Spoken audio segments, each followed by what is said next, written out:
volta com Hora Geral. Estamos conversando no programa de hoje com o médico cardiologista, Dr. Sérgio Paulo Camargo. Dr. Sérgio Paulo, no bloco anterior deu para a gente provocar um pouco a questão da saúde junto com os telespectadores. Agora eu queria entrar no lado clínico, que eu acho que é a razão, inclusive, de muitas perguntas que estão chegando pelo 3041-6777.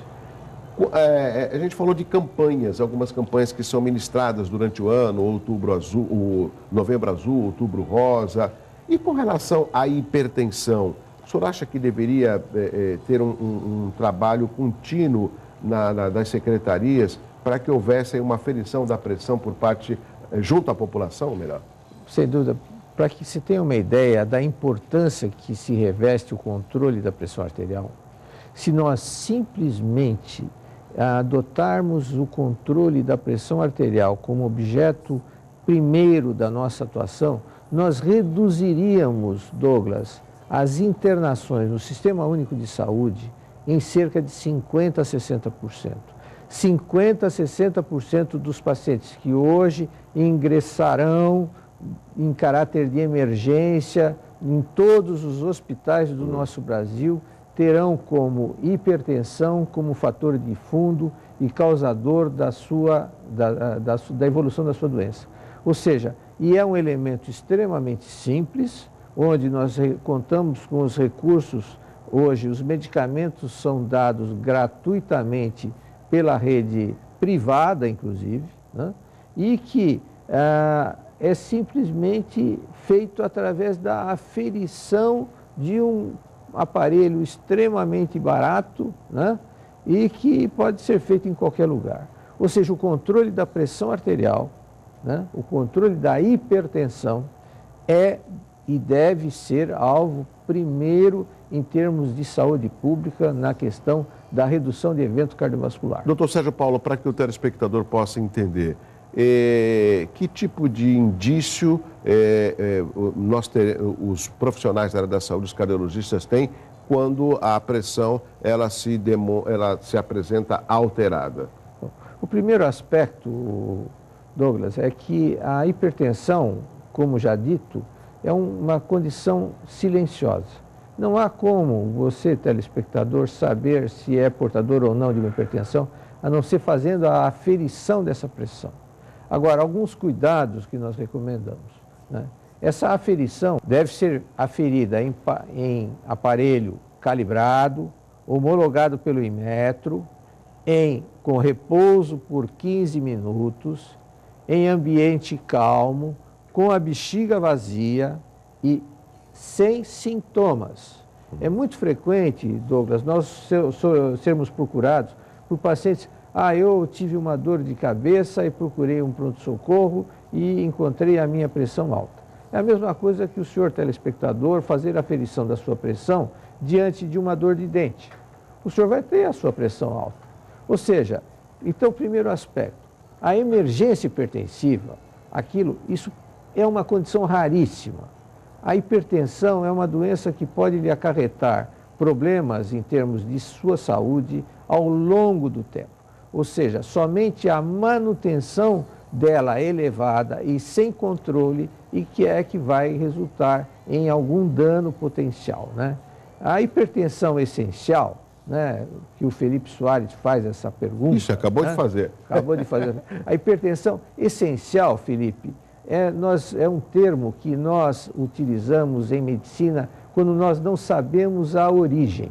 Hipertensão essencial, em última análise, ele está dizendo hipertensão de causa não esclarecida. 90% dos casos são ditos essenciais. Ou seja, existe um forte componente genético. Eu pensei que essa pergunta do Felipe estaria até errada, né? Falei, será que não é pressão arterial? Mas não, é pressão essencial. Existe esse termo? Hipertensão essencial. Hipertensão essencial, ou seja, Douglas, é uma hipertensão sem causa esclarecida. Nós sabemos que a hipertensão é uma condição geneticamente determinada, são pacientes que vêm de grupos familiares com uma grande prevalência de hipertensão. Segundo, os fatores agravantes, principalmente deles, a obesidade. A obesidade é um fator, nós temos uma relação direta entre peso e pressão.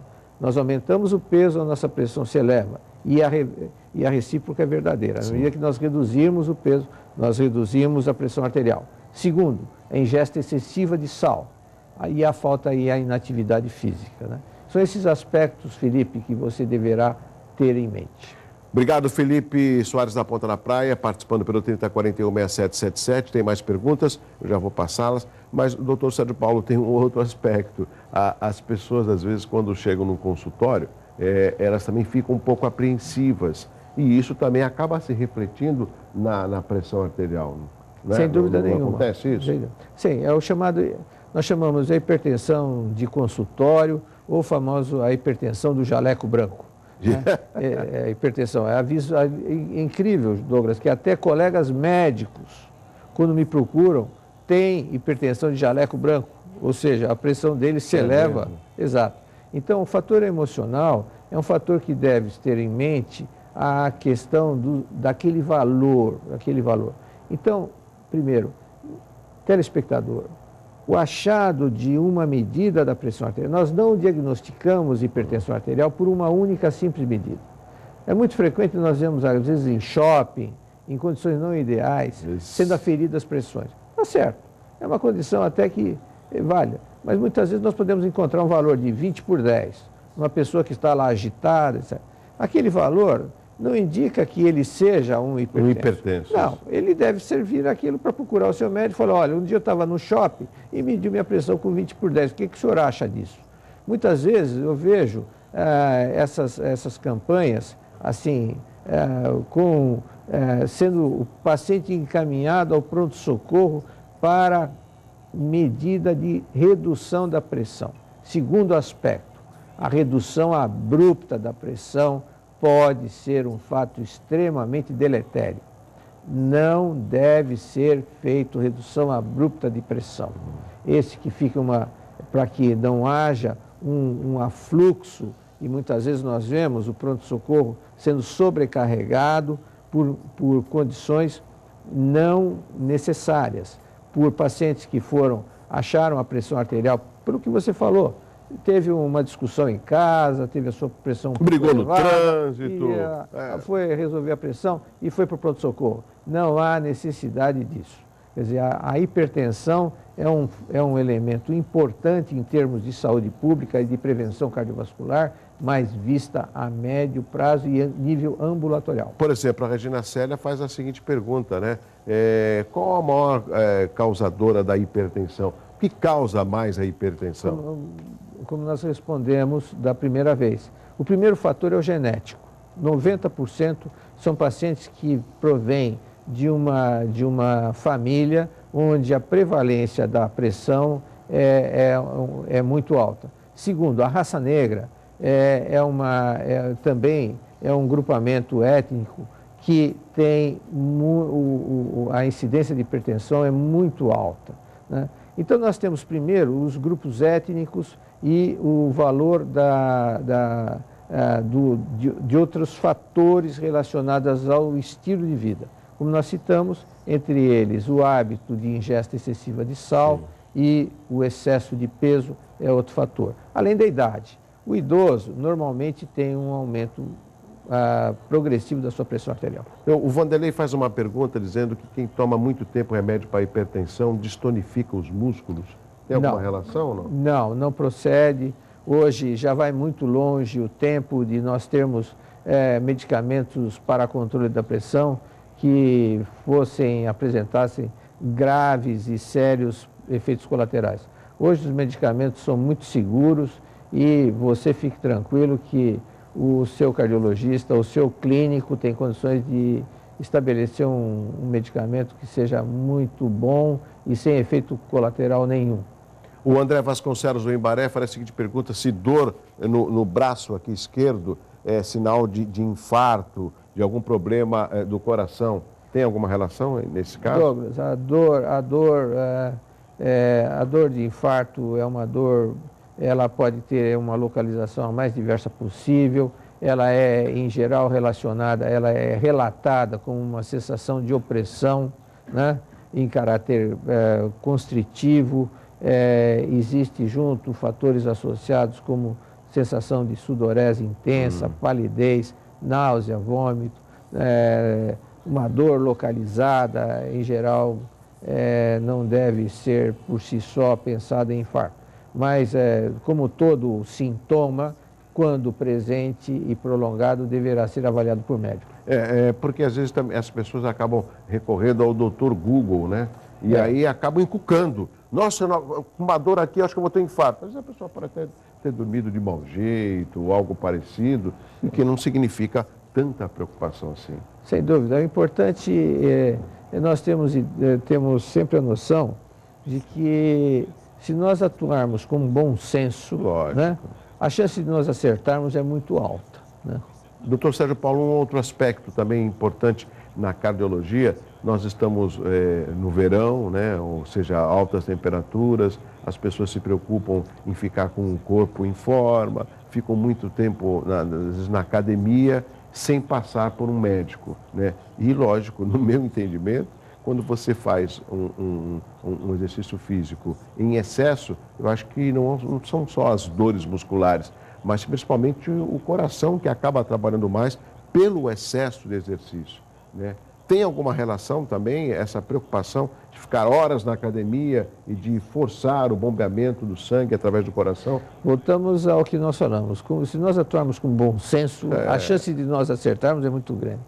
Os eventos trágicos ocorridos durante a atividade física, Douglas, com grande frequência nós vamos ver que os excessos. Haja visto, por exemplo, o atleta de maratona. Vamos dizer assim, a história do atleta de maratona. Ele não era portador de doença cardíaca, ele correu 40 quilômetros, deu notícia ao general e caiu morto, né? Ele caiu, mas não caiu morto por ser portador de uma doença cardíaca. Caiu morto porque ele submeteu o esforço, o corpo, o organismo dele a um exercício ao qual o homem não está programado para isso. Maratona não foi feito para homem. O maratona é um desafio dos limites do ser humano. Como frequentemente nós somos procurados para emitir opiniões acerca de triatlo, pentatlo, quer dizer, são atividades onde nós estamos, na realidade, testando o limite do ser humano, né? E, obviamente, esses limites podem levar a uma condição. Nós temos uma, Douglas, chamada rabdomiólise. A rabdomiólise, onde nós tivemos, infelizmente, 2 eventos nas Forças Armadas com óbito, né? Por quê? Foram exercícios feitos de maneira indevida e extrema, levando pessoas saudáveis a um quadro de insuficiência renal e cardíaca. Então, veja, telespectador, faça o seu exercício. Lógico. Exercício é uma condição muito boa, faça de intensidade. Quais são as regras? É um exercício que seja prazeroso, que seja feito por uma frequência não inferior a 30, 40 minutos, né? E que o nível de fadiga ao término dele, você esteja respirando um pouco com uma frequência um pouco maior e esteja com uma leve transpiração. Se você fizer exercício atingindo esses parâmetros, que são parâmetros simples, né, você estará fazendo um exercício que é bom e é seguro. Rápido intervalo, na sequência eu continuo no último bloco com o doutor Sérgio Paulo Camargo, médico cardiologista. Eu vou dedicar o último bloco para os nossos amigos da melhor idade, porque não se fala mais em terceira idade, já é quarta idade, né? Mas alguns aspectos que seriam importantes o doutor Sérgio Paulo comentar com o nosso telespectador. Eu volto já depois do intervalo, é rápido.